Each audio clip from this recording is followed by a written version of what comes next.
नमस्कार दोस्तों। आज गुवाहाटी के बरसापारा क्रिकेट स्टेडियम की हरी भरी और ताज़ा पिच पर जब सीरीज का तीसरा और निर्णायक टी20 मुकाबला शुरू हुआ तो टॉस की प्रक्रिया पूरी हुई, जिसमें भारतीय कप्तान सूर्य कुमार यादव ने पिच पर मौजूद हल्की नमी का फायदा उठाने के लिए पहले गेंदबाजी करने का साहसी निर्णय लिया। न्यूजीलैंड की ओर से डेवन कॉन्व और रचिन रविंद्र की जोड़ी मैदान पर उतरी, लेकिन पहले ही ओवर में हर्षित राणा गेंदबाजी करने के लिए मोर्चे पर आए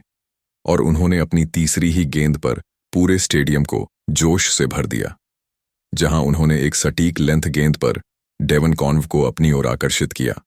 जिससे डेवन कॉन्व हवाई शॉट खेलने के प्रयास में मिड ऑफ पर हार्दिक पांड्या के एक हैरत अंगेज और उड़ते हुए कैच के कारण 2 गेंदों पर 1 रन बनाकर आउट हो गए।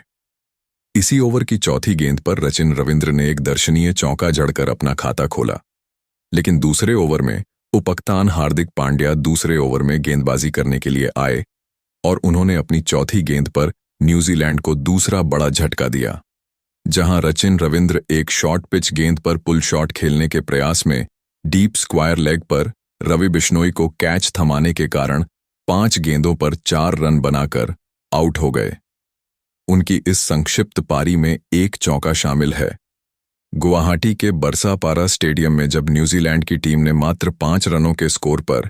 अपने 2 सबसे भरोसेमंद सलामी बल्लेबाजों को खो दिया तो कीवी खेमा पूरी तरह से सन्नाटे में डूब गया था और न्यूजीलैंड की टीम अब एक भीषण दबाव की स्थिति में खड़ी थी।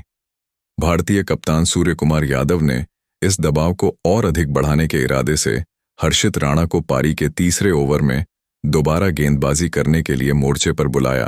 ताकि न्यूजीलैंड के मध्यक्रम की कमर तोड़ी जा सके। हालांकि क्रीज पर मौजूद न्यूजीलैंड के विस्फोटक बल्लेबाज ग्लेन फिलिप्स आज एक अलग ही निडर मानसिकता के साथ मैदान पर उतरे थे और उन्होंने हर्षित राणा की पहली ही गेंद पर अपनी कलाइयों का जादुई इस्तेमाल करते हुए बैकवर्ड पॉइंट की दिशा में एक कड़क चौका जड़कर अपने इरादे साफ कर दिए। हर्षित ने वापसी की कोशिश की,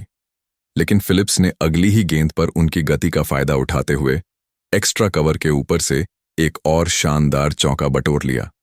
जिससे न्यूजीलैंड के खेमे में थोड़ी जान लौटी और भारतीय गेंदबाजों को यह एहसास हुआ कि कीवी टीम इतनी आसानी से हार मानने वाली नहीं है। मैच के रोमांच को 7वें आसमान पर पहुंचाने के लिए कप्तान सूर्य कुमार यादव ने पारी के 5वें ओवर में अपने सबसे घातक और जादुई मुख्य हथियार जसप्रीत बुमराह को मोर्चे पर लगाया, जो 5वें ओवर में पहली बार अपनी गेंदबाजी का स्पेल शुरू करने के लिए आए।